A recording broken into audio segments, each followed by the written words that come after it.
Eu saúdo a cidade que um dia me deu o início de um berço intelectual.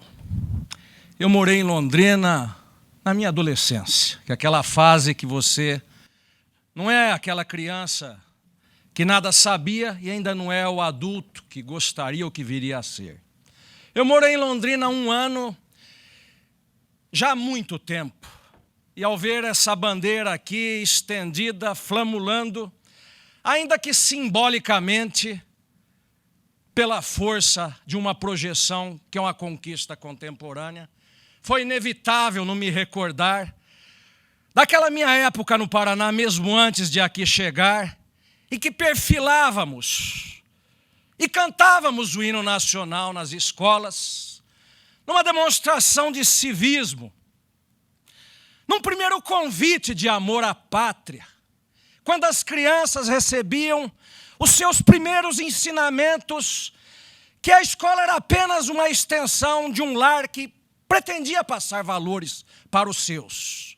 No passado, sem nenhuma réstia de saudosismo, muito antes de nós todos, houve uma época em que os valores eram feitos para durar. Então se construía um verdadeiro palacete com pedras sólidas, ou ainda que fosse algo mais pobre, mas de pedras sólidas, feitas para durar. E na extensão da visão humana, na extensão do coração daqueles que construíam um sonho de pedras, era para que naquela casa, um dia um seu filho viesse a morar. E posteriormente, o seu neto ali habitasse. E é por isso que quem visita a velha Europa hoje, encontra prédios de 300, 400, 500 anos, servindo ainda de morada para as novas gerações, e não raro, lá dentro está habitando a nova tecnologia. Mas aquilo é história. Não foi exatamente Bauman que começou a cantar esse chamado mundo líquido, dos valores escorregadiços, dos valores esgarços, desses valores que passam como os dias da semana, as horas e os ponteiros do relógio. Eu me recordo muito bem de um filósofo antigo que me descrevia que agora as casas modernas são feitas para durarem um pequeno período.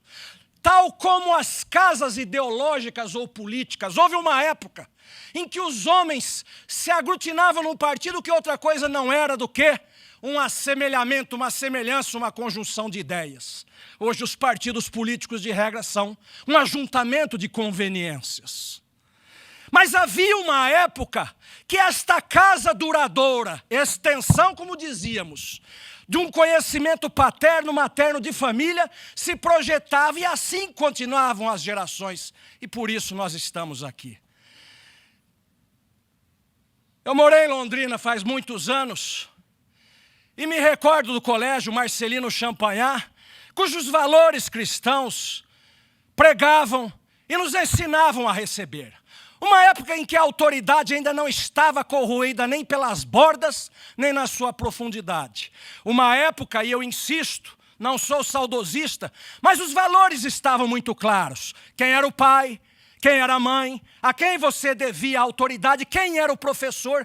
O professor não precisava de sinonímia, se outra não fosse do que, a par de professor, o mestre. Hoje até este vocábulo estão mudando. E o aluno se nivela ao professor como se tivesse a mesma envergadura intelectual, o mesmo conhecimento, e aproveitem a palavra democrática, bem usada como a fazem, democraticamente usando-se a escola para outra coisa não fosse do que mera projeção de um idealismo político. Eu, quando vejo a Cláudia reunir colegas do Brasil inteiro, eu não esconto por cabeça. Eu sigo aquilo que dizia José Engenheiros. Eu sou um homem qualitativo, não quantitativo. Trazer a massa crítica é coisa do político sem nada na cabeça, que dá o aperto de mão fácil, o abraço fácil, mas que no coração não pulsa outra coisa que não seja, senão o interesse, a vontade de ascensão ao poder para realizar, quem sabe, os seus sonhos próprios, os seus desejos. Os homens qualitativos são aqueles que verberam no seu coração, dizia Engenheiros, muito mais a promessa de uma rosa ou de um fruto do que ela em si própria. Sei que cada um daqueles que aqui comparecem serão emissários de uma mensagem que aqui conviveram e aprenderam. E cada um forma a opinião de 10, estes 10 de mais 10, e assim nós chegamos aos milhares. É assim que se opera o aculturamento de uma gente, é assim que se resgata ou não os valores de uma nação.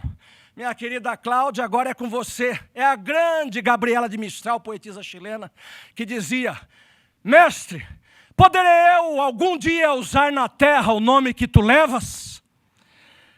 E eu digo a Cláudia, cada um de nós somos já mestres em alguma coisa. A sua só ação, a sua só condição, o seu só ideal de trazer estes que pretendem pensar e repensar o Brasil, duplicando aqui e ali um conceito que é nosso, isso já te faz uma mestre, e você use o adjetivo quando e como queira, porque o verdadeiro mestre é aquele que sempre entrega e sempre ensina algo, e você está nos ensinar a arte do savoir-faire, a arte de receber e a arte de produzir resultados. Parabéns.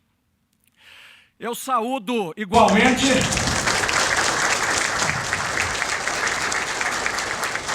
meu querido colega procurador de justiça, que foi quem deu a primeira mão intelectual, ensinou os primeiros passos à nossa Cláudia.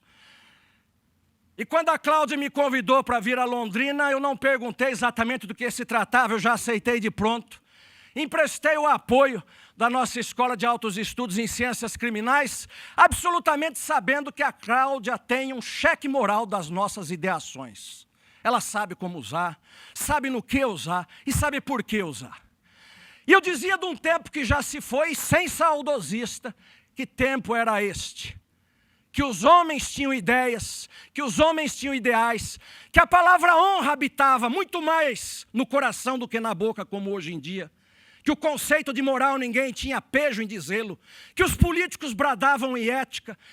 Um momento em que o pai sabia o que era autoridade paterna e o filho sabia o que era ser um filho, porque um dia ele seria um pai. Nós somos a água que corre da água que um dia que já correu. Nós somos simplesmente a derivação de épocas pretéritas. Nós não inventamos nada, a não ser a periferia, a consequência de um saber que se acumula há anos. É na condição pós-moderna que o David Harvard, de tendência socialista de esquerda, coloca muito bem, e nisto a gente reconhece, que não é que os problemas do mundo de hoje sejam diversos do que era antigamente. Agora, por minha conta, as causas de um homicídio, de hoje até a época de Cristo, não são mais do que 5, não cabe mais do que no dedo da mão. É a cobiça, é o ódio, a vingança. São poucas as causas que lá haviam e que hoje continuam sendo esta tristeza que motiva o homem a matar o seu semelhante.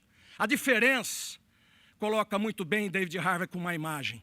Até 1850 a velocidade média da humanidade era representada pelas carruagens, que andavam algo em torno dos seus 10 quilômetros. E em 1850 o homem cria então as caravelas.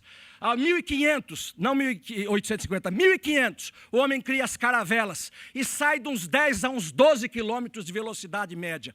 Mas agora já passam, vejam, 1500 anos para fazer o aumento de velocidade em 2 ou 3 quilômetros ou algo assim. Mas bastaram mais 60 anos, ou algo em torno disso, para que no começo dos 1800, entre 1800 e 1900, o homem saltasse para as locomotivas a vapor, a chamada Maria Fumaça. O homem saltasse para os navios a vapor, e a velocidade então começava agora a aumentar um pouco, e chegávamos aí a umas poucas dezenas de 50 ou 60 quilômetros por hora. E eis que surge o advento da indústria automobilística, os primeiros carros que começam a ganhar mais velocidade. Agora, em menos décadas, em menos tempo, o homem inventa no começo do século passado, pela genialidade de um brasileiro, inventa o avião. E agora ele começa a singrar pelos ares a algumas centenas de quilômetros. E bastam mais 2 décadas para que este avião, então, quebre a barreira do som. E daí nós já saímos para os foguetes, para os jatos. E daí nós saímos para a velocidade supersônica. E daí nós chegamos, na década de 70, na década de 80, na década de 90, onde o mundo cabe em nosso bolso num aparelho chamado celular. E como naquele outdoor, que vi uma vez uma propaganda da Alcon, um grande globo terrestre, um globo menor, um outro menor e um outro menor ainda, até um bem pequeno que parecia uma agulha, e dizia: hoje é o dia que o mundo encolheu, porque naquele momento o tempo e o espaço já não eram mais o mesmo. Você seria capaz de juntar o velho mundo ao novo mundo, singrando os ares com grande velocidade. Mas mais do que isso, pela força da comunicação imediata, online, pelo advento da tecnologia informática, por tudo isso que quebrou todos os paradigmas de 2000 anos, nós passamos a uma comunicação imediata, rápida, onde os problemas se sucedem numa velocidade atroz e onde o Estado fica absolutamente de mãos atadas, porque não pode dar dentro de um devido processo legal a resposta que um povo necessita naquele exato momento que ele acontece. Não. O Estado, tal como foi concebido, nunca, jamais, tal como foi concebido, conseguirá estar par e passo aos problemas que a sociedade o cria. Os problemas na sua gênese enquanto humanos são muito semelhantes à época de Cristo. A maldade humana habita aquele coração desde antanho, como habita hoje. O problema é que a variedade das disfunções sociais, do crime, a outros rebentos, filhos desta sociedade que vivemos, precisaria ter a mão do Estado, tão veloz quanto surgem os problemas, para que nós pudéssemos dar alguma solução. Agora vejam, nós temos um processo legislativo, nós temos os debates políticos, até chegar à sanção. Até aí aquele problema se multiplicou, e quando veio uma resposta estatal, já eis que surge um problema novo no universo. Aquela velha imagem de um coelho e uma cenoura amarrada colocada à sua frente. O Estado é o coelho. A cenoura são os problemas. Por mais que o coelho corra, a cenoura sempre vai estar à frente. A cenoura é o produto produzido, se me permite a redundância, pela sociedade em que nós vivemos. Mas a velocidade com que acontecem os problemas hoje, muito mais do que essa sociedade fluida, de que dizia, ou de que diz Bauman, nos seus conceitos do amor líquido, da sociedade líquida, tudo em constante mutação, que me lembra muito Marx, tudo que é sólido desmancha no ar, o homem é um processo em revolução. E a gente percebe então que as categorias do cotidiano estão de fato sendo modificadas. As pessoas tomam um vocábulo como se fosse a mais pura expressão fidedigna de um outro e pensam que são sinônimos. Quem chama atenção para isso é um brasileiro, o filósofo Gilberto de Melo Cujaves, que, para nossa honra, foi do Ministério Público do Estado de São Paulo. Ele diz: passar em uma cidade não é passear. Você passa como um viajante passa, mas não passeia. Passear é apropriar-se da biografia da gente desta cidade. É visitar o lago que esta cidade tem. É pisar no velho Cine Ouro Verde da cidade de Londrina. É mergulhar no falar, nos costumes dessa gente. É abebeirar-se de uma história construída desde lá de 1920, quando a Companhia Norte do Paraná abriu estas estradas, dividiu estas glebas e deu início a esta cidade que merece muito bem o nome de Pequeno Londres. Passear é mergulhar em cada estátua e saber por que cada monumento ali está. Por que aquela igreja está ali, porque foi erigida. E quem são ou quem foram os seus párocos. Outra coisa é passar. Hoje você pega um jovem que faz um curso de 1 mês na Inglaterra, em qualquer lugar, e coloca no seu currículo que morou na Inglaterra. Morar é ser quase um cidadão. Cobra algo mais, como diz o filósofo, morar é demorar-se, porque os verbos são conversíveis entre si. Ninguém mora sem se demorar, porque você apenas e tão somente passa. Você passou 1 mês na Inglaterra, você não viveu a cidadania, aquele país que dispensa algumas formas para nós trazermos a lei dos homens, mas a maior de todas, a chamada Constituição, lembrando-me de um constitucionalista, um publicista espanhol que dizia: A Inglaterra, porque lá é o direito constitucional e as normas de regra não são escritas, ele dizia, a Inglaterra não tem Constituição. A Inglaterra está em Constituição. A Inglaterra sabe o que é cidadania, sabe o que são direitos, sabe o que são deveres, muito além de uns pobres versículos aprovados pelo poder legislativo, muito além daquilo que está escrito, que leis tantas existem, que dizemos aqui que temos uma inflação legislativa, uma legislomania, uma mania de legislar, tantas são as leis e tão grandes os descumprimentos.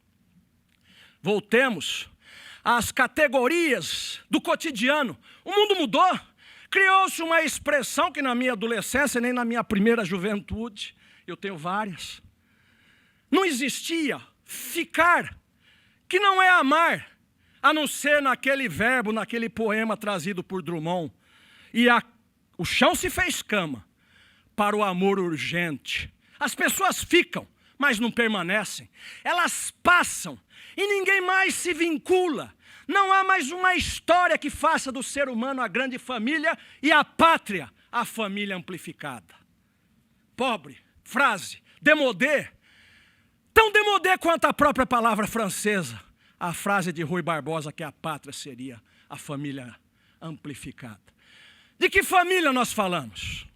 Nós poderíamos perfeitamente dar um nome a este nosso evento, se me permite a organização do evento. Em vez de falarmos de educação, direito ou justiça, em vez de falarmos em alta cultura, perguntarmos, numa interrogação monstra, que país é este?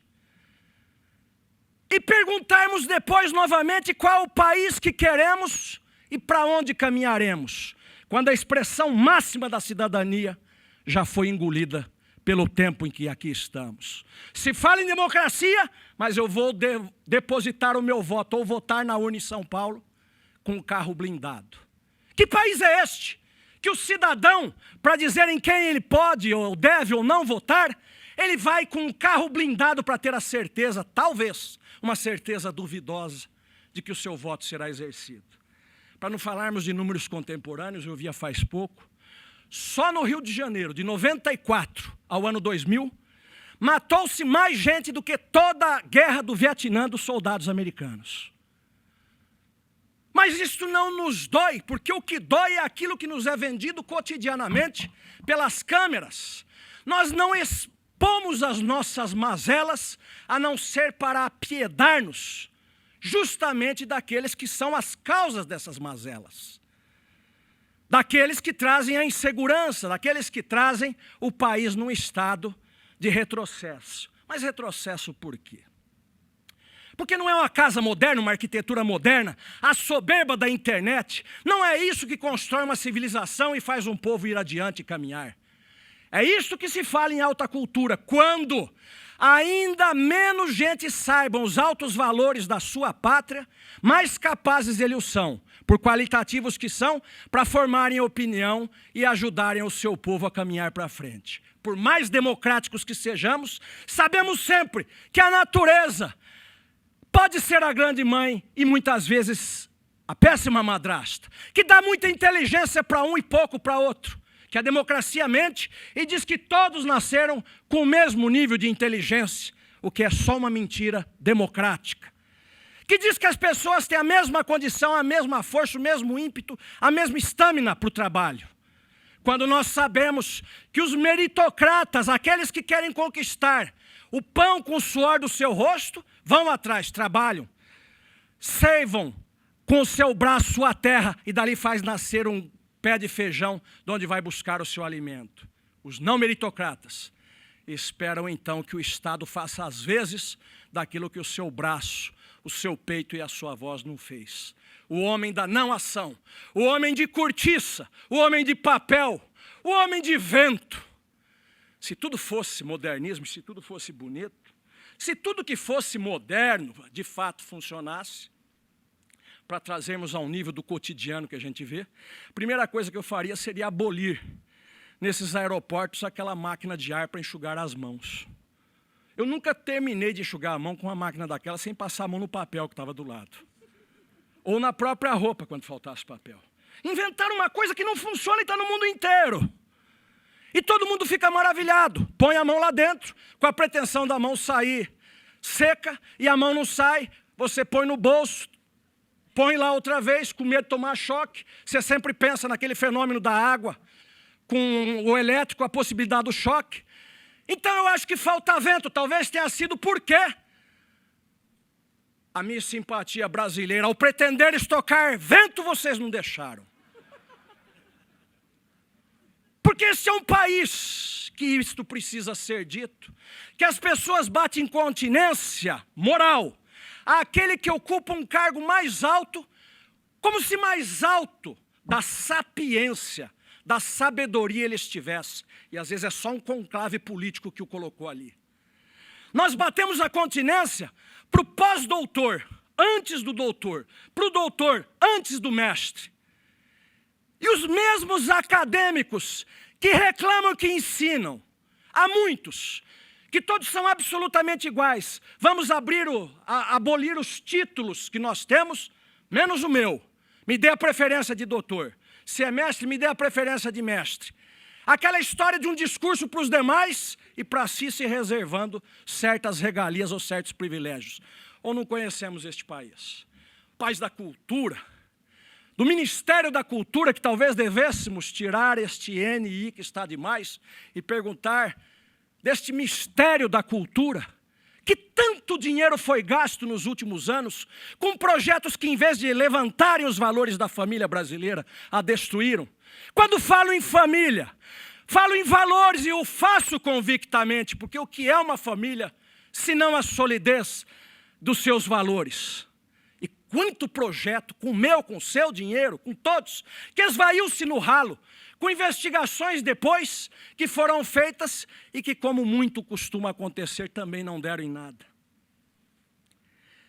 Mas por que se fala de valores, de cultura?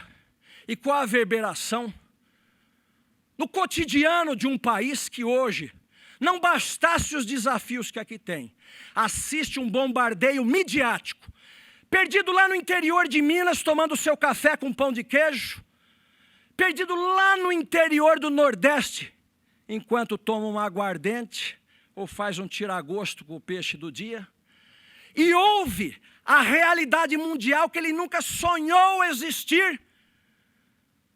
Israel e Líbano se bombardeando, Estados Unidos apertando as mãos da Coreia do Norte, e ele na sua simplicidade, na sua singeleza, de quem pouco ou nada conhece da vivência mundial, da geopolítica, de como as coisas se passam no chamado globo terrestre, ele que é muito mais um homo naturalis do que um homo culturalis.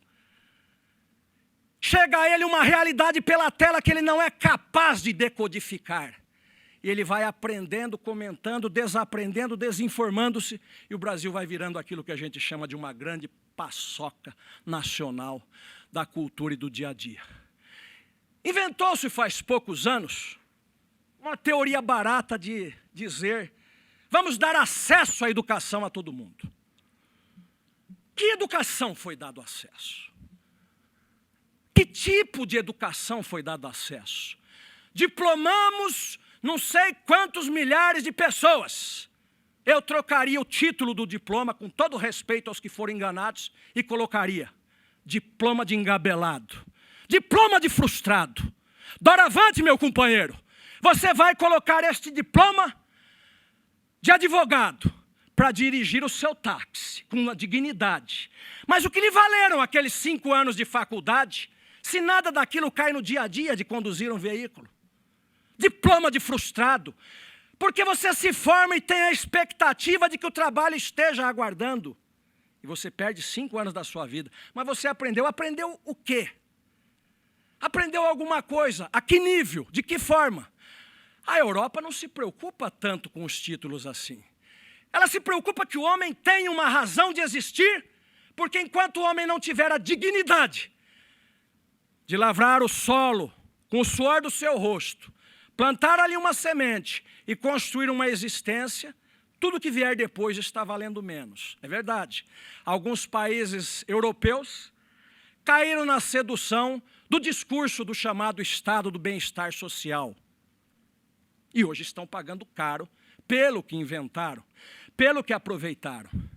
Mas o que é dar diplomas? Quando se sabe que só no Brasil, numa estatística do ano passado, são 1.240 faculdades de direito. Todo mundo somado, todo o resto do mundo, são apenas 1.100. 1.100, o mundo inteiro somado, 1.240 o Brasil. Onde que se arrumam professores? Alunos eu sei que se arruma muito, porque cada aluno é um ingresso para o caixa da universidade privada. E a gente sabe como funciona muita coisa. Não é que todos sejam ruins, é só a maioria. É só a maioria. A maioria porque é impossível você fabricar o mestre que dê o melhor do seu conhecimento para gente que esteja apta a aproveitá-lo. Por que um diploma de frustrado? Porque você sai na expectativa de ser um doutor, de ser alguém, de ter aprendido. E foi a OAB que teve que fazer a peneira fina depois, reprovando a sua maioria, porque sabia que os demais, chamados bacharéis em direito, não tinham condições sequer de advogar. E teve concurso em São Paulo que passou, exame da OAB que passou apenas um 9%. Bom, então você é um profissional desprofissionalizado. Num terreno abandonado no Brasil, duas coisas bem possíveis podem acontecer. 3. Um grileiro tomar conta. Segunda coisa possível de acontecer, que é quase a história do grileiro, é um movimento de sem terra dali se apossar. E a terceira é construir uma faculdade de direito. Eu não falo mal do professor que eu não conheço, eu falo de muitos que eu conheço. Eu não falo mal do aluno que não estuda, eu falo dos alunos que eu conheço. Eu me recordo do velho Tobias Barreto, morreu jovem, mais velho porque é de geração muito passada, do século XIX, que dizia que em todo colégio, em toda faculdade deveria ter um dístico. Professores, ensinai, ensinai. Alunos, estudai e estudai. O que são os nossos centros acadêmicos, se não pequenas células políticas, que se preocupam com a política lá nos Estados Unidos, mas não entende um palmo na frente do próprio nariz, e que continua ainda sendo bancado pelo pai, mas está cuidando da política norte-americana, quando o seu dever seria estudar.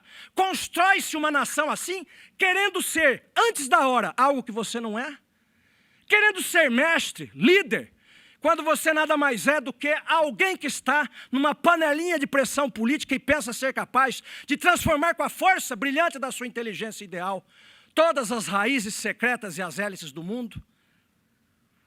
Mas que país é este? Como dizia a música, no seu refrão já cansado, que aquinhoou a todos com diplomas, festejou a muitos políticos que numericamente despejaram as centenas de milhares de títulos, mas não garantiam de forma alguma a inserção social enquanto trabalho, gerando mais frustração, gerando mais clamor social, gerando mais mobilização das suas forças e contra-forças interiores da sociedade, deixando o país quase à beira de uma explosão. O que tem a ver isto com o crime? Não. O crime no Brasil ele é só mais uma consequência da disfarçatez da inteligência que tomou conta desta terra. Mas por que disfarçatez? Porque está claro. Para os que gostam de número, matematizarem o saber, vamos para uma pergunta básica. Qual é o calibre mundial? Qual é o Instituto ISO mundial? Quem é que aquinhoa a inteligência mundial, se não um único órgão conhecido chamado Prêmio Nobel ou Nobel? A Colômbia tem Prêmio Nobel. A Argentina tem Prêmio Nobel. O Chile tem Prêmio Nobel. A França, salvo melhor juízo, tem 69. Os Estados Unidos, 360 mais ou menos. O mundo inteiro tem. O Brasil não tem um. Mas ele tem o maior número de faculdade de Direito. E por aí ele deve ter também o maior número de faculdade de Medicina. E também deve ter o maior número de faculdade de Engenharia. Porque essas coisas é como aquele caboclo do interior. Quando ele pesca um, ele vai pegando mais, vai fazendo uma fieira de peixe. É mais ou menos quando você pergunta se a pessoa é favorável ao aborto, e ela diz que sim, você já pode completar o raciocínio. Ela também é contra a pena de antecipação da morte. Ela também é contra a desvalia, ou seja, os desvalores, ela acha que cada um tem o direito de ser o que quiser, que você tem que ser tolerante até com o intolerante. Você já sabe tudo que aquela pessoa pensa, porque no pacote ideológico que lhe foi incutido, veio toda uma desestruturação de valores. Falta a solidez da base. Falta você argamassar a parede do seu edifício, porque é com ele que você vai caminhar a sua vida. Falta você entender a sua função na terra. As pessoas perderam até a consciência da força do simbolismo. Não sabe que aquela cruz que está em cima de cada túmulo significaria a ressurreição. Não sabe que a espada que sustenta duas conchas significa a força da justiça. Essas pessoas querem falar do momentismo, querem falar do aqui e agora, no prazer mais imediato, como se não houvesse amanhã. Estas pessoas querem viver agora, buscar a religião da felicidade, desestruturarem todos os seus vínculos ao primeiro dos problemas, porque estas pessoas são imediatistas, porque estas pessoas são momentistas, porque elas são um produto de uns filósofos, dentre outros, de alguns franceses, de uma terra que produziu tantos saberes, mas produziu um desconstrucionismo do pensamento, um momentismo, uma atomização. Jacques Derrida, não falam nem de Foucault, Deleuze, Félix Guattari, pessoas que ensinaram ou desensinaram o mundo, protraindo os seus valores, de que é proibido proibir, de que tudo tem a mesma valia, como se na escala filosófica não houvesse coisas que valham mais do que outras. E só por isso, por aprendermos o que vale mais do que o outro, é que nós estamos aqui. Mas agora se instaura neste país uma confusão dos diabos. Um longo desmonte da inteligência nacional, que eu tenho certeza os colegas, futuros palestrantes, falarão depois. Não é que o mundo novo seja peçonhento ou seja ruim, no passado fosse o paraíso. Só lá muito no passado. Só antes do pecado original for o paraíso. Mas o mundo, por ter a responsabilidade de um lado, a sisudez de um lado, a alegria e a descontração do outro, o mundo, por ser este jogo de opostos pela própria natureza, nem todo mundo é tigre, nem todo mundo é cordeiro, há dos dois. O mundo que dividiu entre si, em centros de poder,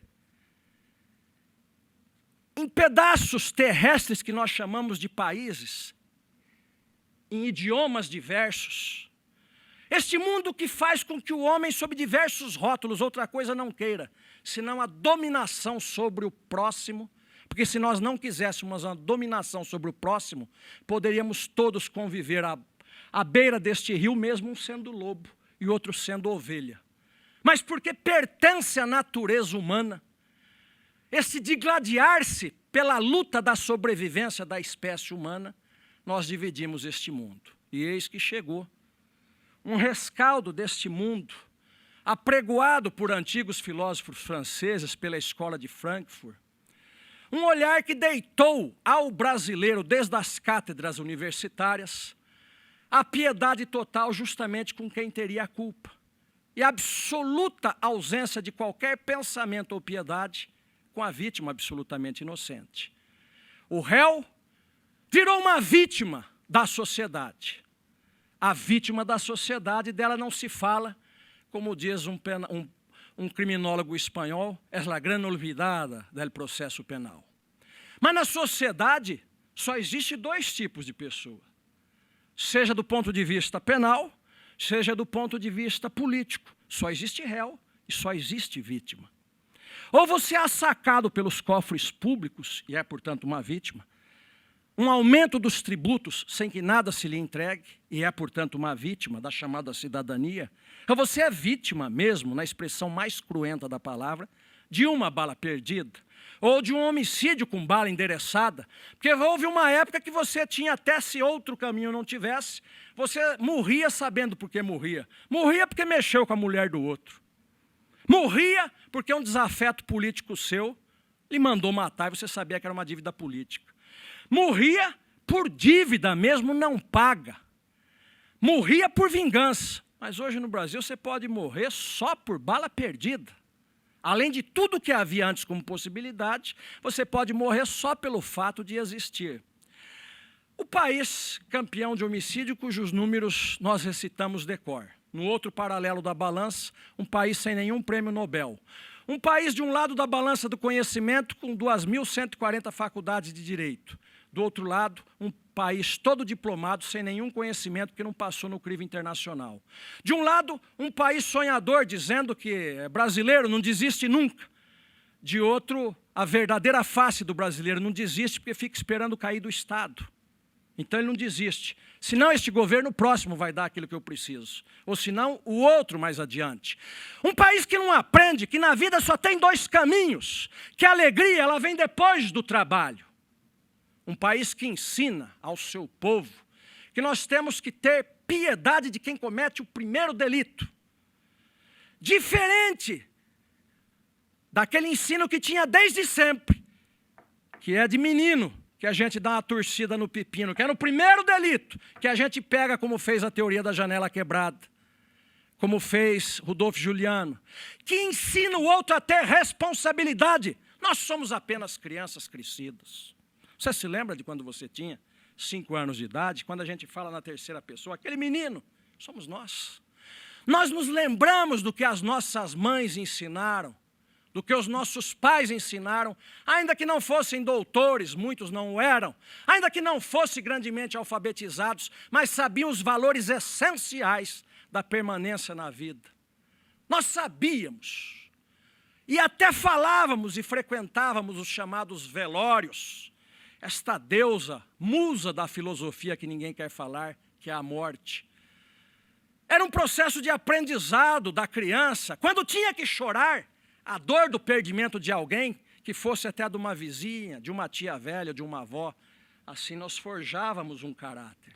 Assim nós aprendíamos as decepções da vida. Hoje, o que faz o pseudo pai-estado? Primeiro mente, atormentadamente, tomando-nos os impostos e passando a mão na cabeça de todo mundo. Ninguém tem responsabilidade. Um processo puro e simples de dominação. Você dá título, mas não dá conhecimento, ainda fica devedor do Estado ou do governo que estiver ali. Um país que de criança, se hoje já não tem uma referência.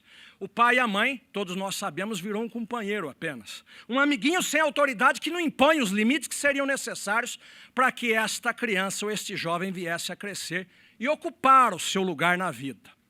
Nós vivemos de rótulo. Mas nós vivemos do rótulo do shopping, aqui nós estamos em um. Nós somos homens etiquetas, mulheres etiquetas. A nossa essência nos abandonou a todos. E eu faço minha culpa. Eu não consigo ser muito maior do que a minha época e nem sei se consigo ser maior. Eu detecto o problema. A sociedade nos cobra uma certa indumentária, uma certa forma de vestir, uma certa aparência. O jogo de que nós somos todos iguais é uma possível verdade, em igualdade de direitos, em igualdade de deveres. Mas a partir do momento que o seu mobilismo social, que o seu talento ou não, vai lhe impondo outros caminhos, vai lhe trazendo as outras etiquetas, outras formas de se portar, outras necessidades de vida, nós convivíamos harmonicamente no passado. Hoje, de tanto eu voar, eu ganho lá de uma companhia aérea, um chamado cliente premium ou ouro, que me dá acesso a uma certa preferência. Vocês não acreditam. Hoje eu passei um constrangimento danado. Eu me sinto com culpa. Tenho uma filha inteira e eu passo do lado. E que culpa tenho eu se eu trabalhei bastante viajando e ganhei aquilo? Mas fica todo mundo, eu pressuponho, enciumado. A vontade que você tem aparentemente, é também ir dentro da fila. Nós somos homens fila.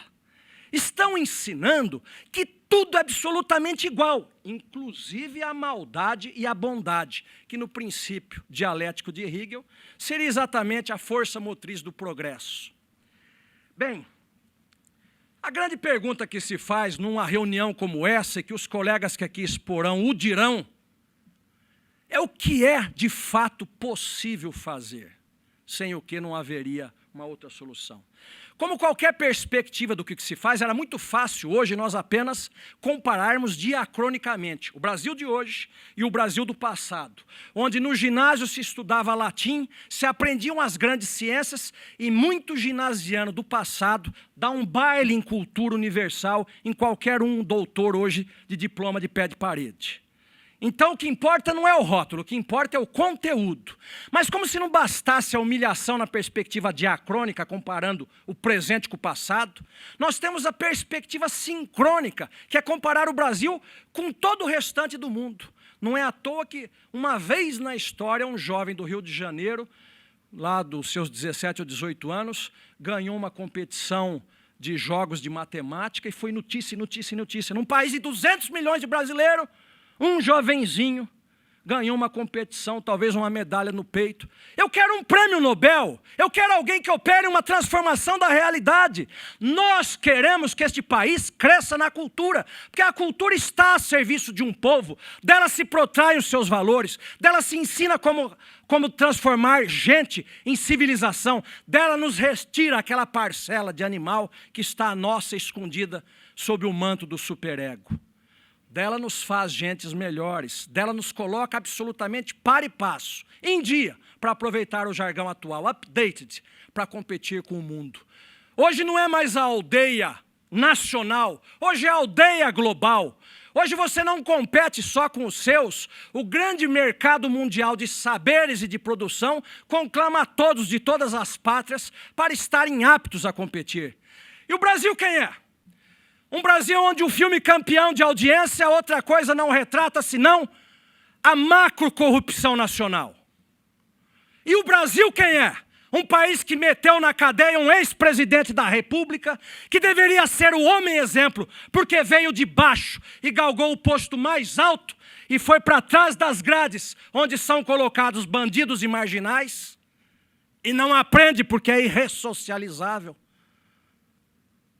Porque esse tipo de conduta não faz com que a pessoa melhore. É uma reiteração de comportamento, esta é uma das causas que frustrará muita gente que for buscar na prisão um fator ressocializador. Prisão é primeiro para punir. Puniu, deu uma resposta para a sociedade. Se ele se ressocializar, tanto melhor. É um fim imediato da pena. Mas a grande maioria dos presos não se ressocializam porque são personalidades psicopáticas. E a ciência médica mundial é unânime. Não há cura, não há terapeuta que possa dar cura para a psicopatia. Eu não diagnostiquei, nem tenho competência, nem falo disso, mas eu quero dizer que o país onde tem o seu símbolo mais forte de líder político, que ascendeu das classes trabalhadoras e pobres, que chegou ao cume do comando político de uma nação, está preso neste estado que nós estamos. Literalmente preso da Silva. Preso da Silva. E nós temos um presidente sobre uma pesada investigação atual e um presidente atual com processo criminal. E nós temos um ex-presidente da Câmara dos Deputados preso. E nós temos um ex-presidente do Senado processado várias vezes, talvez aguardando um momento de que um nipônico venha conduzi-lo. Eu falo com muito gosto do nipônico, falo com muito gosto, morei em casa de japonês e me recordo muito bem o que é o japonês chamando o kachan, o bachan, o avô e a avó, o respeito que tem. No Velho Oriente, os velhos têm prioridade. Chega um velho no metrô e tem um jovem, um casal sentado, é imediato. Na Coreia do Sul, no Japão, em qualquer país dito civilizado. Aqui é um grande pecado ser velho. Aqui é o discurso da plástica e da mocidade. Aqui é o discurso do aqui e agora. Aqui não há um discurso de um valor imaterial, mas de valores materiais. Você compra o respeito. Por que cargas d'água, para aproveitar uma expressão na época que não faltava água? Por que cargas d'água? você vai trabalhar honestamente. Se desde que você vença no tráfico rapidinho, você consegue comprar, às vezes, um canal de televisão, às vezes um título de deputado federal ou até de senador. Você consegue comprar todo o prestígio social e vai nos melhores restaurantes de São Paulo, com aquela aparência de bem vencedor na vida, e você verá o tapete vermelho se estender. Amigos aparecerão muitos. Quem no passado o recriminava, agora o reconhece como um homem empreendedor. E o tráfico de drogas virou um grande empreendimento. Sim, porque você começa liberando o consumidor. O processo de aceitação social é o que eu recito sempre, a noite não escurece de uma vez. A partir do momento que você isenta de responsabilidade o consumidor, paulatinamente você vai aceitando que o traficante já não seja traficante. E o pior de tudo, que o traficante seja o próprio Estado. Mas não é lindo você constituir um Estado para dar a droga, fornecer até a seringa para o seu filho, com um discurso bonito de que é melhor aqui do que na rua, com um discurso maravilhoso de que aqui é muito mais saudável, como se o drogado mesmo no Brasil tivesse condição de um acompanhamento tal qual um projeto como esse possa funcionar na Suíça, onde todo o serviço social básico já foi feito, e você pode, no excedente do seu dinheiro, que é muito, dedicar-se agora a meia dúzia de toxicômanos drogaditos. No Brasil não, tem filas buscando medicamento, tem moribundos nessa fila. Eu escuto os ais do Brasil inteiro. Eu escuto este país gemendo. Nós fugimos dos hospitais públicos e eu não vi até hoje um político decente que aceitasse ser tratado num SUS da vida. Eu não vi um dos que falam que construíram o SUS, bate no peito e levar a sua família para lá se tratar. Mas a família dos outros pode. Porque foi ele que deu números, construiu 5, construiu 10. Construiu um hospital onde não tem médico. E você importa os médicos pagando aquilo que nós já vimos como nós pagamos para o governo de Cuba, há uns anos atrás. Trazer médicos aqui só fazendo 2 tipos de classe feliz. De quem pagou para lá e de quem recebeu de lá. Nestes acordos internais de conveniências que tão bem sabem fazer. Mas nós nunca conseguiremos quebrar este círculo pernicioso do qual nós estamos envolvidos, sem que quebremos isto que se chama de espiral do silêncio. Aprendermos a denunciar, aprendermos a colocar, quem sabe, um algodão na ponta do florete e dizer as suas verdades sem machucar. Paulatinamente a linguagem vai criando uma nova realidade. Paulatinamente, um país que foi sendo destruído na sua cultura, nos seus hábitos ao longo dos anos, um país que foi empobrecendo moralmente, que é a pior das pobrezas, porque você pode ser um pobre do ponto de vista econômico, mas ser um grande rico de alma e rir desbragadamente, sem culpa, com a vida leve como aquele que não deve a ninguém. Não como aquele potentado financeiro que dorme preocupado, que tem um séquito de advogados criminais, sabendo que a qualquer hora pode ser preso. E que não tem coragem mais de levantar a voz contra ninguém. Porque para cada um que olha, é como se cada um soubesse o que ele fez no verão passado. E ele fez em muitos verões. E ele fez em muitos invernos. Porque a aranha vive do que tece. O homem de bem pratica o bem. O homem de mal pratica o mal. Mas você está sendo maniqueísta? Eu falei, não, eu só estou separando o bem e o mal. Você já viu o ladrão ficar trabalhando? O trabalho do ladrão, o ofício do ladrão é roubar. Só se ele tiver uma fachada de um emprego. Mas é muito difícil. Quem é promotor ou quem é juiz sabe. Profissão dele é ladrão. E todo ladrão, quando vem o primeiro processo dele, é sempre a mesma versão. Foi o primeiro crime que ele cometeu. E todos nós sabemos que não foi, porque a cifra negra da criminalidade é muitas vezes superior àqueles crimes não descobertos, não registrados, do que os crimes que são apurados. O desonesto, eu aprendi com meu pai baiano, já falecido. Uns entendem a voz da razão, outros o peso do bordão. Por sorte tem um microfone e eu posso falar dos meus valores. Eu posso falar dos valores que são nossos, desta gente que está aqui. Quem destrói aqui a sua casa? Quem destrói o seu bairro, a sua cidade, o seu estado e o seu país? Aqui são construtores. Num dia de sexta-feira à noite, cujos prazeres mundanos seriam muito mais agradáveis, mas cujo compromisso terrestre às vezes nos convoca para ter outros dias de prazeres, se aqui viermos investir no espírito, no conhecimento, na alma, no aprendizado, no intelecto, é muito claro dizer que as pessoas que aqui comparecem são trabalhadores. Mas a comunicação depende de quem ouve aquilo que pode ser aceito sem refutação aqui. Se me levarem para falar as mesmas coisas em outros auditórios, todos sabem que se houvesse um patíbulo ali eu estaria. Porque tem dois discursos claros neste país. Um da responsabilidade. Eu pertenço a ele. E aceito a responsabilidade. Nem é tão dura, sabe? Pode ser até doce. Você dá um significado para a sua vida. E outros que não querem responsabilidade nenhuma. Que é proibido proibir. Que o nada e o tudo têm o mesmo valor. Que é o niilismo total. Que nada vale nada. Que se os outros fazem, porque eu também não posso fazer.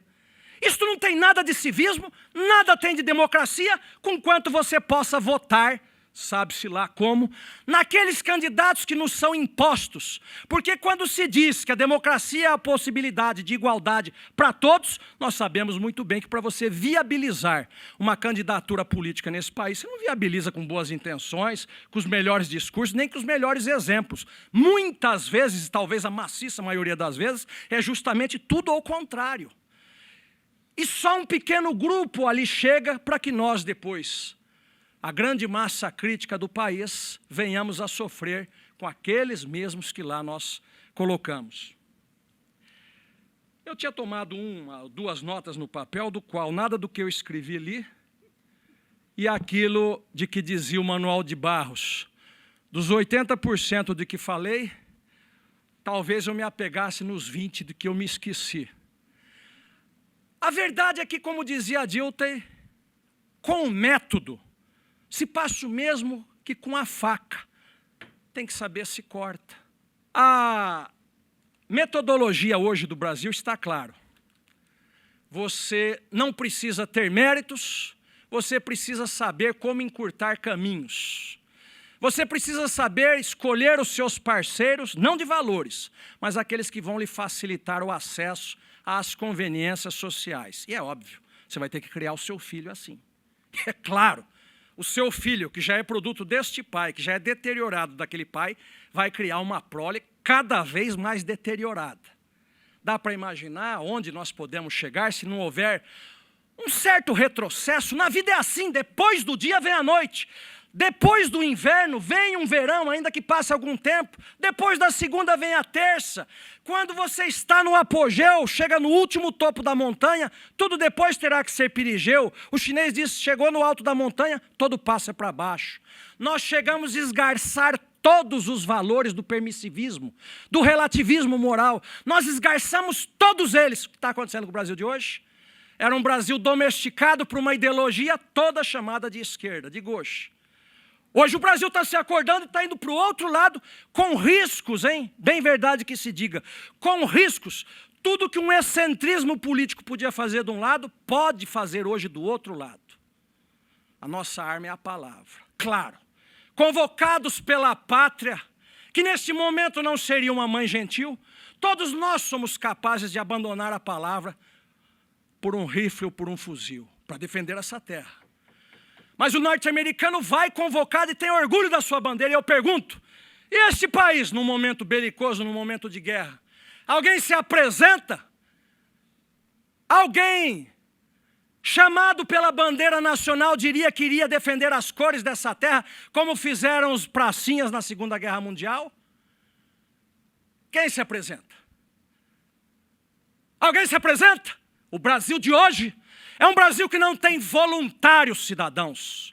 É um Brasil que aceita presentes, adulação, ornamentos. É um Brasil vazio de valores e é com tristeza que eu digo. Se não corrigirmos os rumos da história que nos colocaram, nós jamais entregaremos aos nossos filhos um país minimamente decente como o recebemos de nossos pais. A minha fala não é moralista, não é de moralismo espanhol. A minha fala é de cidadão brasileiro, talvez algo rebuscado naquela vida mergulhada nos livros, naquele doce ócio de que falavam os passados.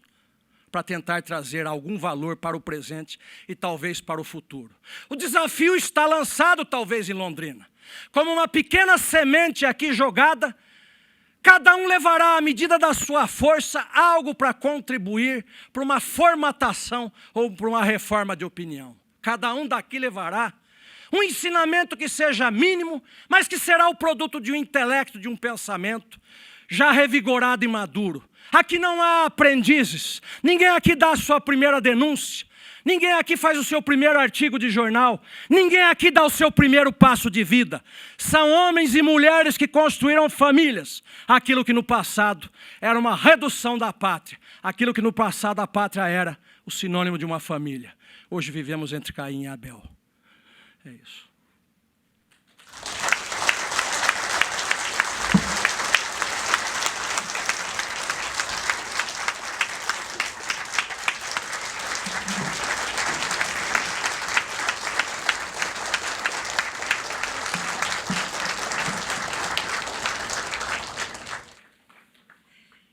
No ano de 2015, o professor Edilson fundou uma escola chamada Escola de Altos Estudos em Ciências Criminais.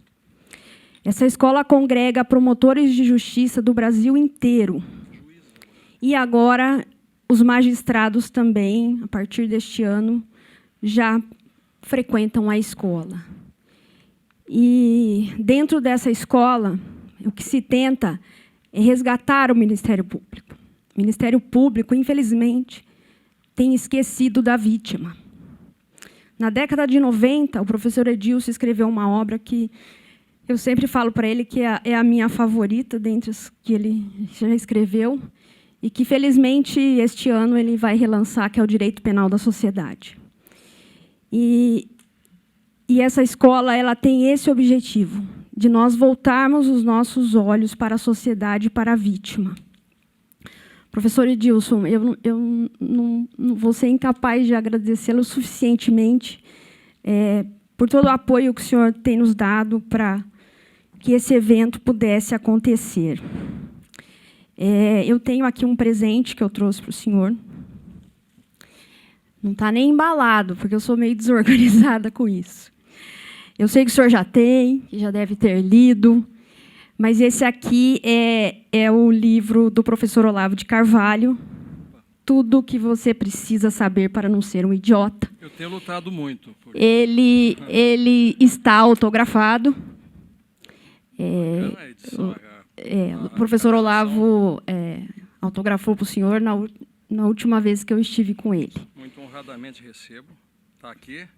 Com os melhores votos para Edilson Mogenô, com os melhores votos de Olavo de Carvalho. Cláudia, eu quando sugeria um título para a palestra, você me cobrava e eu sempre brasileiramente postergava a resposta. Fui postergando, falei, eu estou saindo mais brasileiro que a encomenda. Não entregava nunca o título. Eu, num determinado momento, me senti meio apossado de um barômetro, de esses instrumentos dos geômetras e de outros, e sugeri, então, que contivesse no título a palavra bússola. Não está lá no título da minha palestra? Então, é que eu, num momento de rasgo, eu escrevi 4 ou 5 linhas e eu esqueci de ler. É só isso que eu penso. O mundo hoje está... E o mundo vocês podem reduzir para o Brasil com uma potência muito maior, mas é o mundo. Está sem bússola. Quem quiser se guiar pelas velhas categorias ideológicas, apenas preso ao passado, ficará apenas preso ao passado. E, por outro lado, quem quiser predizer o futuro,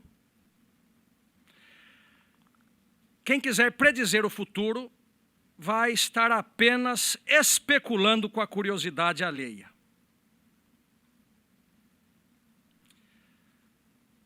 Temos o guache e a tela em branco. Faltam pintores. Onde estão os pintores? Sobram pincéis. Esse é o momento de cada um pintar um pouco da história. Estão arrancando as cores da nossa bandeira.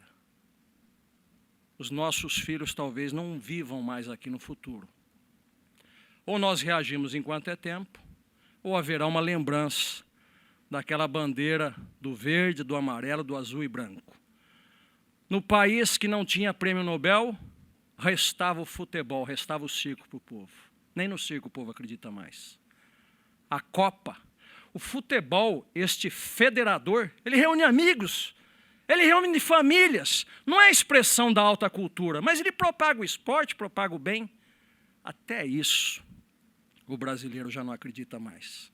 Pela primeira vez na história, é muito maior a parcela de brasileiros que não querem saber nem da Copa, do que aquela que no passado se interessava até pela diversão.